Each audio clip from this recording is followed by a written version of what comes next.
One of my favorite things in the world to do is watch Friends. I know it's been off for years and years. It's not even around, but I still find myself binge watching old episodes. And I was thinking about this today and thinking, it's the predictability of the friends in the circle, right? You have Chandler with his quirkiness, Monica with her type A of just everything has to be so neat and tidy and organized. It's Phoebe's ability to make you laugh at her silly songs. Ross always comes in with those smart comments, and Joey and him and his food, like it is just so hilarious. And of course, Rachel, she just brings everybody together, and it's just such this beautiful, cohesive team of people.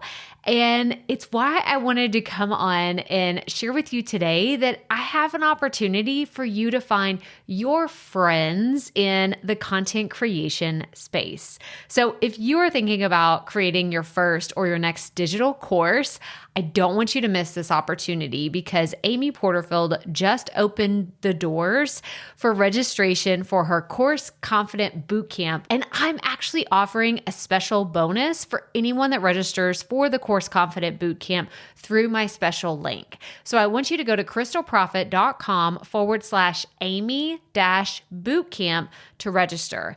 That's crystalprofit.com/Amy-bootcamp. And what you're going to find when you get there is I have this special bonus private podcast series. It's called Money Mindset for Creators. So I want you to go register for Amy's bootcamp, download the podcast, and immediately start listening to it, because what this training is set up to do is to help you get your mind right about monetizing your content, making money so that you can fuel your content creation dreams. So go to crystalprofit.com/Amy-bootcamp to register for Course Confident. And I cannot wait for you to find your friends and find the people that will be there for you. Do you see what I did there? Yeah, nice little friends segue connection. Go to crystalprofit.com/Amy-bootcamp. And I cannot wait to see you inside. Okay, let's get into today's episode. How do you save time and money whenever you're creating content?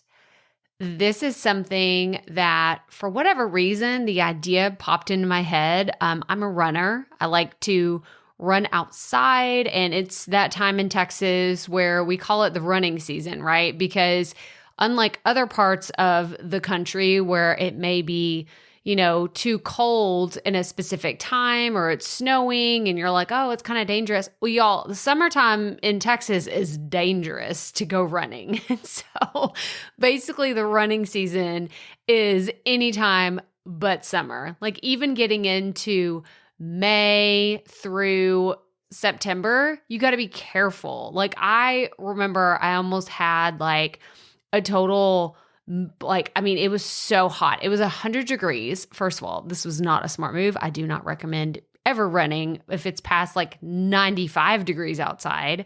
But it was like 100 degrees, but I was training for a 10K and I was like, no, I'm going to go run. I'm going to make it happen. Long story short, I went and ran, almost passed out. Terrible thing. Like I still remember the moment when I got back we were living in an apartment. And I got back and I sat in front of the fan forever and my face was so red. And my husband was like, are you really okay? Like you said you're okay, but are you really okay? So anyway, I'm a runner and I will get ideas that come to me. And this is why I love having Google Sheets or Asana on my phone, because I always have my phone on me. I'm listening to a podcast and this idea came to me. And I was like, you know what? I need to talk about the money side of content creation. And then I was like, well, you can't really talk about the money without talking about the time that I intentionally save doing a lot of things the way that I do. Because to me, they go hand in hand. Like if I'm wasting time, I'm wasting money. And I don't ever like to waste money. So this is what we're talking about today: how to save time and money creating your content. So let's get right to it. Welcome to the Profit Podcast, where we teach you how to start, launch, and market your content with confidence. I'm your host, Crystal Profit, and I'm so excited that you're here. Thanks for hanging out with me today, because if you've been trying to figure out the world of content creation, this is the show that will help be your time-saving shortcut. So let's get right to it, shall we? All right, so as we cover the topic of content creation, we have to kind of establish the foundation of where you are starting, because maybe you're listening to this episode and you haven't started a podcast. You haven't started a YouTube channel. You are just now barely peeking your head into the world of content creation.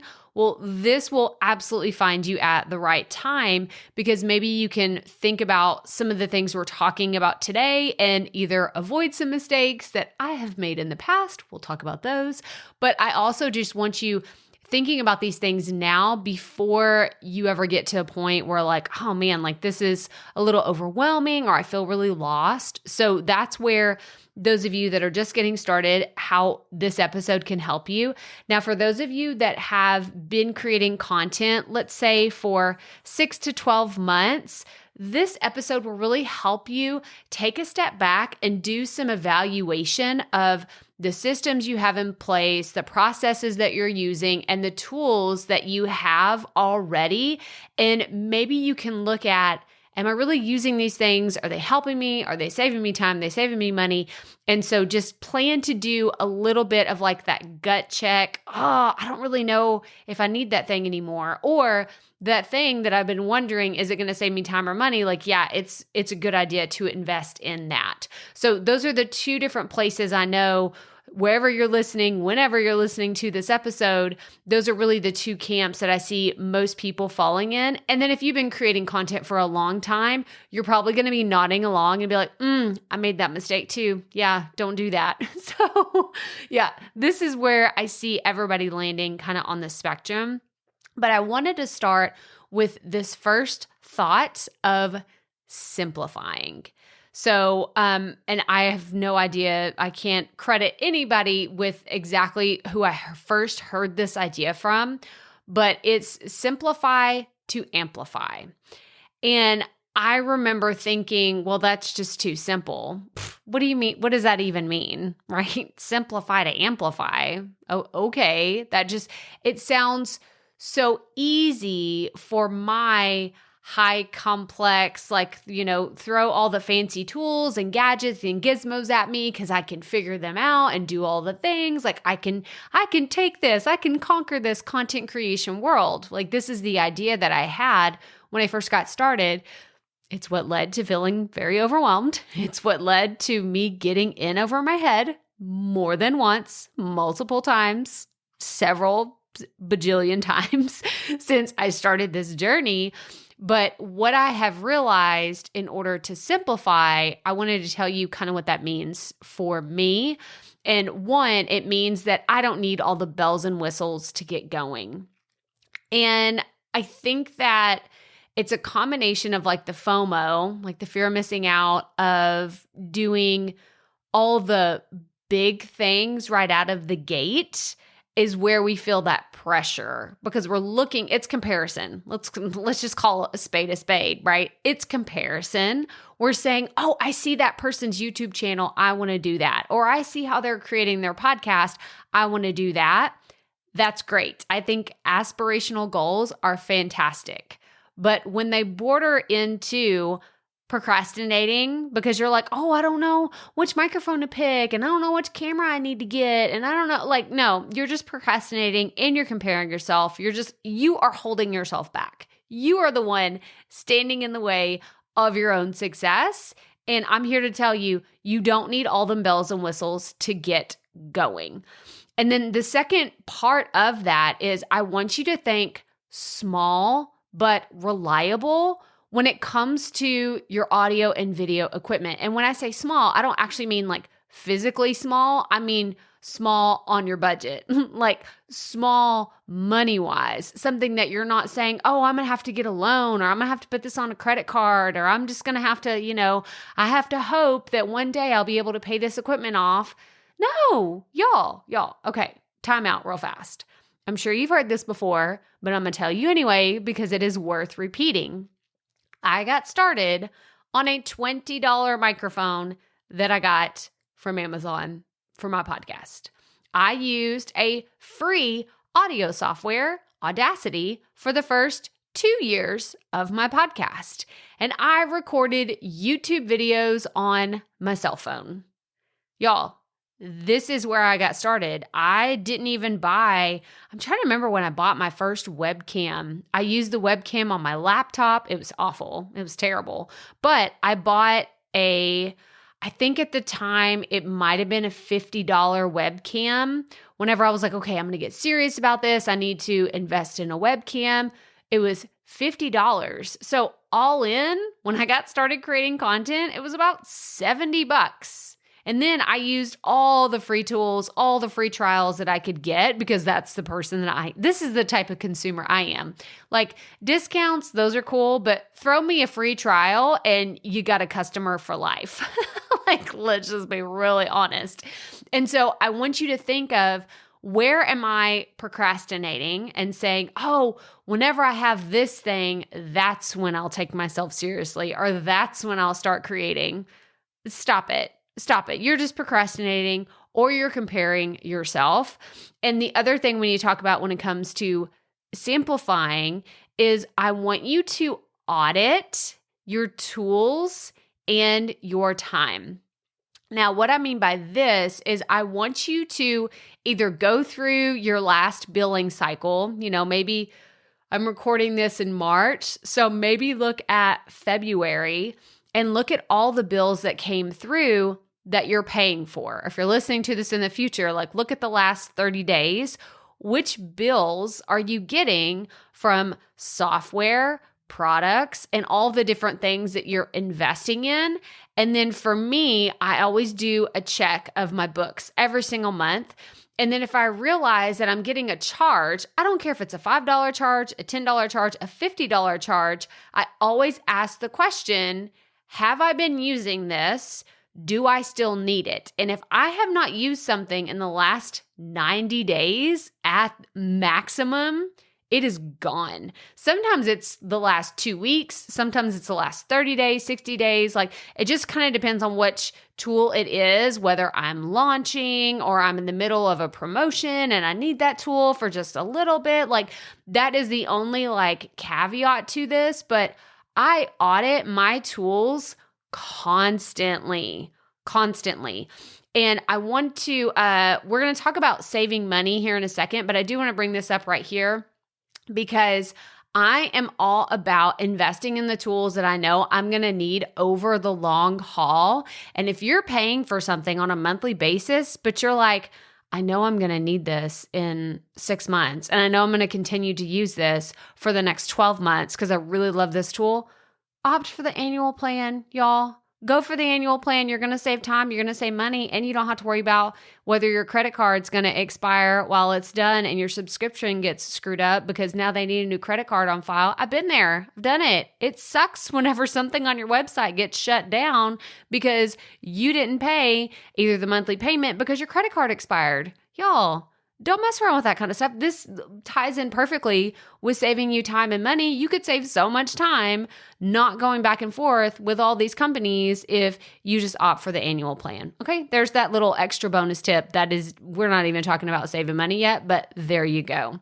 So I want you to audit your tools, but also audit your time. Now, what I mean by this is looking at where are you wasting time? Where are you just like, oh my gosh, if this process was just so much faster, my life would be infinitely easier, or I wouldn't feel as stressed out, or I wouldn't feel like I'm super overwhelmed. Like look at the different places of your content creation journey and ask, where are my time suckers and my time savers? Because that's what you need to pay attention to whenever it comes to saving time and money in your content creation journey. All right? Are you with me? You're nodding along. I feel it. I see it. I don't actually see it because I can't see you, but we're on the same page, right? So now let's transition into what I do to save time. I am such a big, I feel like I need to talk more about, maybe in my YouTube content, actually walk you through my calendar. I showed this to my husband the other day. We were talking about, we're in the month of March, we're in the beginning of March, and we have spring break coming up. And so we were planning some dates, and we're like, okay, we're going to be gone here, and then we're going to be back, but then we're going to be back, but the kids won't be back in school. So we're trying to juggle some appointments that we were doing. And we were looking at all this stuff, and I showed him my Calendly calendar, which is the tool that I use for scheduling my podcast interviews for my show, as well as for me to be a guest on other show, student calls, all kinds of things. It's all in Calendly. And I opened up the dashboard and I was showing him well, here's the availability, but these are all the different, places that people can book events with me or book, calls. And he was like, oh my gosh, this is crazy organized. I don't even understand. And I'm like, yeah, I'm very, very sacred and have hard boundaries when it comes to my time. And it has saved my sanity so much. Whenever I first got started, and this is a lesson for anybody that's just getting started, or maybe you feel you're in this place right now where you're just like, oh my gosh, I don't ever have time to do my own stuff. I'm always on calls or doing this, doing that.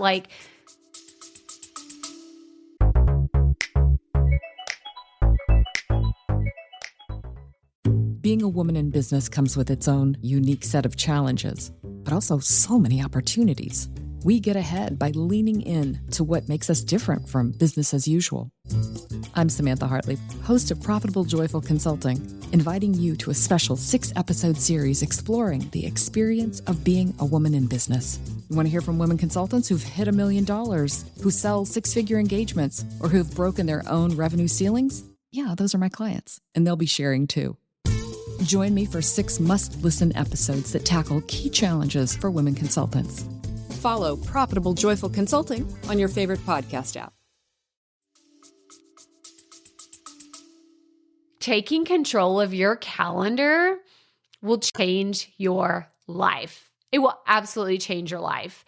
And I have a few book recommendations. I didn't even have these in my notes, so I'm going to have to go back and add them. But there was a book by Christy Wright that was Take Back Your Time. Super, super helpful for someone that needs help with time management. And then there's a book called Boundaries by Henry Cloud and John Townsend. I read it years ago. So helpful. So if you have these struggles around setting boundaries with your time, highly recommend these books. Very, very helpful. Okay, now we can actually get into my practical, tactical tips for really how I save time. And I have two main things, and you're probably going to guess these: repurposing and batching. These are the things that people are like, you do these so well, and you have content all over the place. And I'm like, it is intentional. I spend so much time planning my content for how I'm going to repurpose it and use something more than once, and how I'm going to batch it. And so let's start with repurposing, because we're going to have more content. I have been getting so many questions about repurposing lately. This is hot. And it's actually not even coming in the form of a question. It's I want to do what you do with your content. I've had multiple people in this community reach out. So if you have specific questions about repurposing, please reach out to me on Instagram, send me a DM, and I'd be happy to answer your questions. And I may even feature you in an upcoming episode or a YouTube video, or we may even just hop on a call and do a podcast interview. But when it comes to repurposing, the thing that I've realized of why I think about this so differently than everybody else is because we have to flip the repurposing, the traditional sense of repurposing, that model, we have to flip it on its head and start thinking about what type of content are you going to create before you ever hit record? Because what most people will do is say, oh, here's a finished final podcast episode or a published YouTube video. Now what else can I do with it? And I don't do that. I don't do that at all in my content. I am looking at the planning stages, like the back end, whenever it's still either pen and paper or Google Doc or Google Sheet or in my Asana. And I say, how can I use this more than one time? How can I get the most mileage out of this content and just stretch it and keep it going and going and going like the Energizer Bunny, right? So repurposing. Oh my gosh. Like I'm not even going to go down that rabbit hole too much here today because I have some more content about it. But I did want to share something that I wrote in a recent weekly newsletter that I got so many comments on. So I want to share it with you. And it says, so you want to know my thought process when it comes to planning content? Here it is. What's the main topic, the main theme of the content? This is number one. Number two, what stories and information can I share? So these are all the ideas and the main points of the content itself. Number three, what platforms should I share this on? Does it need to be a podcast episode, a YouTube video, a live stream, and then I need to cut everything down into an Instagram reel? Number four, what changes do I need to make so each piece is platform specific? Should I make the podcast episode in a longer format and then cut out the longer stories to make a YouTube video that's more actionable? Number five, how can I tether my platforms together in my calls to action? So is there a YouTube video I can mention in a podcast episode that relates to this topic? Or how can I bring this up in my podcast? So the YouTube video, so I can link them all together. So this is how I think of and plan my repurposing strategy for my content. Again, I'm just skimming over it today. We are going to talk about this so much more detail, but I want to know your specific questions. So reach out to me about repurposing content. And then the second way that I really save time is batching. Now, batching is not just batch recording everything. This is batch planning. So I've shared this before, but I got a new iPad and I'm like so excited. I've never had an iPad. So super just, this is really cool. I love it. But my husband makes fun of me because I use it as a notebook. I have this super fancy, basically computer on the go. And I use it to write on. Like I got an Apple Pencil and I have this app that allows me to handwrite things and then I can convert it into text. This is what I use it for. So I will batch plan, like meaning I will sit down and write out. So I don't have all my notebooks anymore. I do still have my notebooks, don't get me wrong, but I do a lot more of this on my iPad. And then I will plan out 3 or 4 episodes at one time.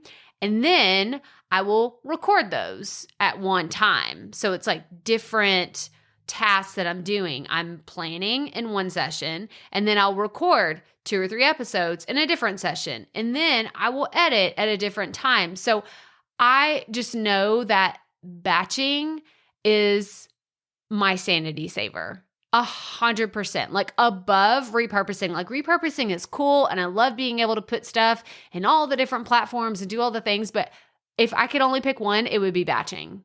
Batching is just, it's a life changer for those of you that are overwhelmed or you feel like you can't keep up with content creation, like whatever it is that you're struggling with. I highly encourage you to check out batching. And again, this is something else that I'm going to be talking a lot more about on the YouTube channel, on the podcast, because you'll have so many questions about it. So reach out if you have more questions about batching your content. But this is my advice: batch plan, batch record, and batch edit in all different places instead of sitting down to plan an episode, then record it, and then edit it all in one session. That's stressful. I can't even think about doing that. Like right now, I'm recording this episode and I'm going to go do something else after this. I'm not going to sit here and edit. I need a chance to walk away from this piece of content and then come back to it, because that's how I stay excited about my content and I'm not stressed out because I'm just constantly consuming the same piece of content by recording it and planning it and editing it. No, that's too much. It's too much. And I did do that for a while. I don't do that anymore. Okay, that is saving time. Now let's talk about saving money. Money. This is something I feel like is a very strong selling point for me. Is that a selling point? Is that what you would call that? Unique. It's my USP, right? My unique selling proposition. I don't know. That's what that stands for, right? Shouldn't talk about things that I don't know about. But for me, I like to be frugal. Y'all, I talk about this a lot. I say that, oh, I'm frugal, but really I'm cheap. Y'all know this. I've said this before. It's why I spent $20 on a podcast mic. I was like, I don't know if I'm going to like this. I don't want to spend hundreds of dollars on something and then it's just sitting around. So whenever it comes to saving money, I wanted to break this down in the 3 different areas of content creation. So I have podcast, video, and blog. Okay. These are the different ways that I save money. So first of all, let's do podcast editing. Podcast editing, do it yourself. If you want to save money, do it yourself. Learn how to do it because, and this is actually a saving time, saving money, like ding, ding, ding. If y'all listen to the Armchair Expert, like you totally know what I'm saying, the ding, ding, ding. But I think it's really important that if you're not editing your own content, it's really hard to get better at recording. And the reason why I say that is because if I go back and listen to original versions of my content, like, and y'all know this, you can go back and listen to all of my original episodes. I have not re-uploaded those, edited them, made them pretty. I haven't done anything. They are, what you see is what you get. And I edited all of those. And because of all that editing, I realized, oh my gosh, I say the word so way too many times. And I used to say like. So like, do you think this thing like, and I don't do that as much anymore. You'll still hear it from time to time, but I don't do it as much because I would record that, listen back and say, oh my gosh, like, oh, I don't like that much. So it helped me become a better podcaster. So that's kind of one thing that doesn't have anything to do with saving money other than if you edit yourself, you're not outsourcing your editing and you're going to save money that way. And then the next thing I wanted to bring up about podcast editing, because people say to me, well, I have to outsource it. I don't know how to do it. Well, you can figure out ways to edit your own podcast, but if you want it to actually sound better, and when I say edit, I'm talking about just cutting out like the basic parts of editing where you snip out a piece where it's like, oh my gosh, there was this long pause, or I had to sneeze and I had to take a drink, or my dogs were barking, my kids are screaming, like those things that you're editing out, no fancy stuff. We're not talking about equalizing and compression and like, I don't do any of those things. Did you know this? Have I told you this before? I don't do any of that fancy editing stuff. I don't. What I do is I cut out the big pieces where I screwed up, and then this is the big like, ooh, aha moment. She's going to give it to us. Why is she teasing us? She should just tell us exactly what she's going to say. Y'all, if you cannot afford an editor, use the tools that are out there that will help you sound better. This is what I have done. Before Magic Mastering, which is what I use today, I use Magic Mastering because I am a Buzzsprout user. Shout out to Buzzsprout. If you want to go try them out, go to crystalprofit.com/Buzzsprout. Go see what I'm talking about. But Magic Mastering is this leveling tool that helps everybody sound so much better. Whether it's me, whether it's my guest, whether it's like some weird noise that's in the background, you honestly can barely even hear it, even if it's there, through Magic Mastering. Because what they do is they take something, and I love Kevin Finn. He's one of the co-founders over there at Buzzsprout. And I don't know if he coined this, so I don't want to give him the full credit, but he was the one that I first heard use it. He said, it's like the Instagram filter for your podcast. It makes your audio sound so much better. And that's what I started using way back whenever it first came available. And it's what I continue to use on the Profit Podcast. And y'all, it makes my audio sound so much better. So much better. But if you're like, well, I can't afford Magic Mastering, which is not much. It's like an extra, not even $10 a month, I think, like, which is way cheaper than having someone edit your podcast. You could also try a tool like Auphonic, and I'm going to link to all these in the show notes. I haven't even talked about the show notes today, y'all. crystalprofit.com/episode 338 is where you're going to find everything we're talking about here today. But Auphonic is actually Magic Mastering. So if you didn't know this, like breaking news, Auphonic is licensed through Buzzsprout, and they called it something else, which is Magic Mastering. But if you wanted to try it out, they do offer a free, I don't remember how much time length you get, but it's like a certain amount of time that you could use. And that's what I did before Magic Mastering came about. So you can upload your audio file, it does its magic, and then it spits out a brand new file. And it, again, is like the Instagram filter for your podcast where it sounds so much better.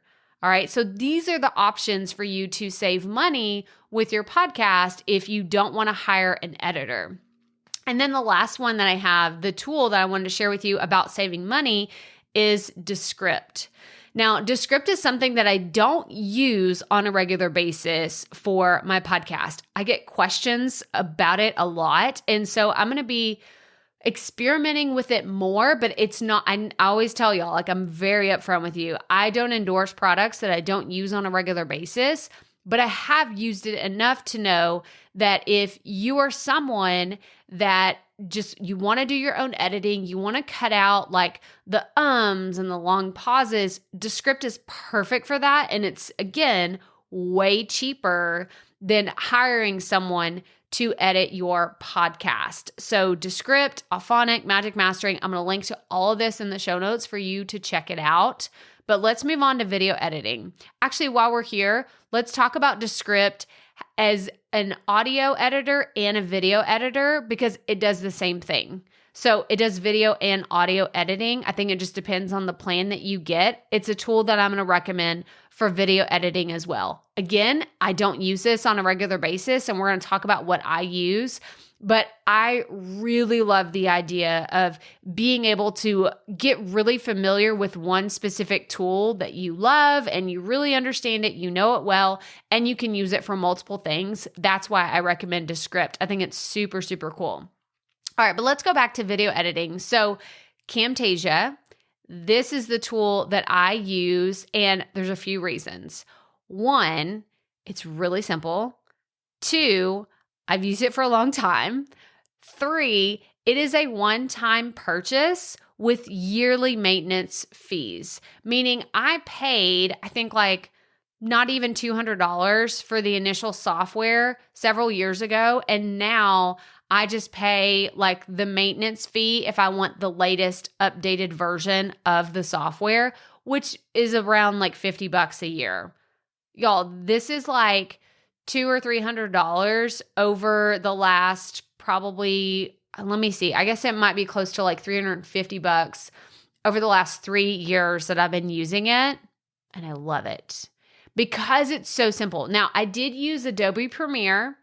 And so for anybody that is, you have the Adobe suite, like you're already paying for the Adobe stuff and like you're constantly using all the other tools, Adobe Premiere is a great option. But it's so complicated. Like, y'all, I'm a fast learner. I'm a tech nerd. I like to get in and do all the things, get nitty gritty. It's too much for me. It is too much for me. And it frustrated me to no end that I could not record my screen, like do a screen recording in Adobe Premiere. I had to do it somewhere else and then import that. It was frustrating. In Camtasia, I do my screen recording. I could just record my podcast in Camtasia if I wanted to. And this is what I love about it. But with Adobe Premiere, you had to pay on a monthly basis. And I don't like that. Going back to saving money, I am all about the annual plans. Like, let me pay you up front, take my money. I don't want to get a monthly bill saying this is how much I owe, because it adds up over time, y'all. If you know you're going to use it, get that annual discount, right? Most software, most products offer a discount for you to pay that annual fee. Pay it up front, like save money somewhere else and pay it right out of the gate so you don't have to continuously pay so much more in monthly fees. You can just pay it. And once a year, you know, hey, in February or March or April or whenever the subscription is up, you can budget and plan for that next payment to go through. All right, so that's video editing. blog writing. I didn't have too much on this because I don't spend a ton of money, but whenever it comes to like writing my blogs and doing all that, I don't have a lot of plugins and a lot of fancy tools that I use, but I did want to talk about saving money in blog writing. I use a lot of free or very low ticket tools that are crucial to having a successful website. One, Asana. This just kind of fell, and Asana could be rolled in anywhere because I literally use it in every process, like batching, repurposing, podcast, video. Like I use it everywhere in my business. But this really felt right here because I use it so much to plan my content. So Asana is something, I use it for free. I'm actually going to be upgrading really soon. But for now, and for the last 2.5 years, I've used the free version. I've never even paid for Asana. But I have fallen so in love with this tool and I want to use some of the paid features. But it's something that keeps me organized and helps me do my job on a regular basis. So this is where you can save money. Like if you're disorganized and you need to you could hire a virtual assistant to help you set up Asana. And whenever I had a project manager, she helped me do this in a different software. And we set up my content calendar and we figured out the best ways to have processes and workflow in the business. And then I actually end up moving that whole system over to Asana and I love it. It is literally what I use on a regular basis. But hiring a VA to help you set up all of these processes and systems are way cheaper than hiring someone for a ongoing, long-term, full-time role. You could have someone help you set up the processes, and then from there, it's something that you replicate and duplicate on a regular basis to help you run your content, run your business, do all the things that you're doing. All right, the next tool is Keywords Everywhere. You've probably heard me talk about this. It's my SEO tool that I absolutely love. I use it, I would say probably 5 or 6 times a week, easily, if not at least once a day. That actually sounds better because I would use it one time to, I'm planning content or doing something. I use it, we'll just call it once a day. Keywords Everywhere. It's my keyword planner that I use that I can plug into. It works for Google, it works for YouTube, it works for Amazon, it works for a lot of places, but this helps me do my keyword research, and it is a lot cheaper than a lot of other ones that are out there because you pay for credits. So I will pay $10 to get all these credits. I think I paid $10 or $20 a year. This is not $10 a month. This is $10 to $20 a year. So this is another way that I save money instead of paying on a regular basis for another keyword planner. This is what I use and I absolutely love it. And then the last one I want to talk about is Yoast SEO because it goes hand in hand with Keywords Everywhere. I use it a lot. It's a free WordPress plugin. I was trying to word smash all that together. This is super, super helpful. It saves me time, saves me money. Again, going in line with the SEO and keywords. Y'all, I have all of these tools that I know, I love, and I trust on my website. So I'm going to link to this specific page in the show notes. It's my tools page. So if you go to crystalprofit.com, you'll see at the top, I have all these different bars listed, are the menu options, and tools is one of them. I'm an affiliate for most of these companies, but those are my favorite tools that I use. They save me time, they save me money, and I love them so much. You will not see something listed there that I do not love. And here's a little behind the scenes. I've gotten a lot more emails lately of people saying, hey, I love your tools page. How can I get listed there? How can I get featured there? So I know that it's really valuable. It's very helpful. And please don't email me saying, will you add my product or the thing that I'm selling to your page? Because it's probably not going to happen unless I know your product and I love your product. But I want you to go to the tools page on my website. So again, I'm going to link to all of this in the show notes. So crystalprofit.com/episode 338.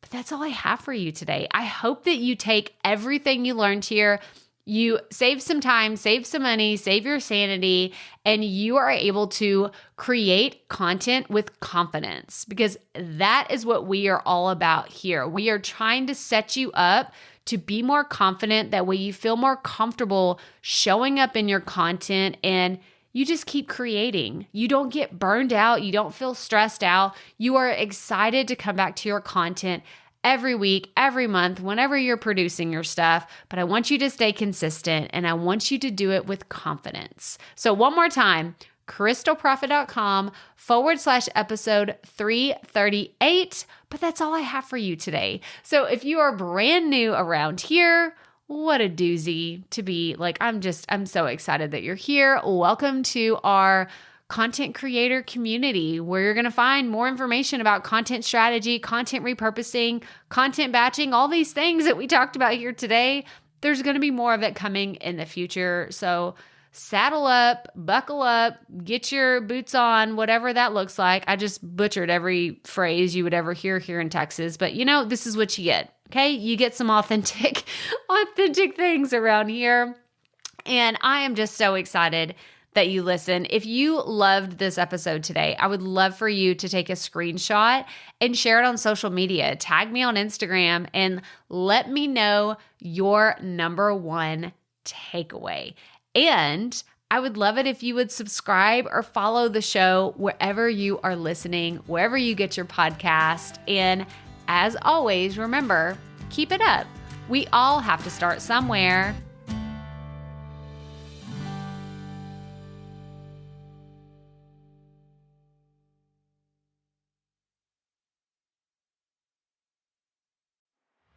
Hey, Profit Podcast listeners. Thanks for sticking around to a little bit after the episode to hear this special message, because I want to hear from you. We are starting a new segment called Fan Mail Shoutouts, and I want to hear from you, and I want to hear your questions. What do you want to know? What questions have you been dying to ask me? So here's how to make this happen. Go to the app where you're listening to this podcast right now. Go there. I'll wait a second. Okay. Now, once you're there, you're going to see a hyperlink at the top of the episode description that says, "Send Crystal a text message." And that's all I want you to do. Send me a text. It could be casual, informal. It could be totally anonymous. Or if you want, you can include your name and the name of your podcast or content wherever you are creating, and I will give you a special shout out in an upcoming episode. So again, go to the show notes for where you're listening to this episode right now, and it will say, "Send Crystal a text message." And I cannot wait to hear from you and give you a shout out in an upcoming segment of Fan Mail Shoutouts.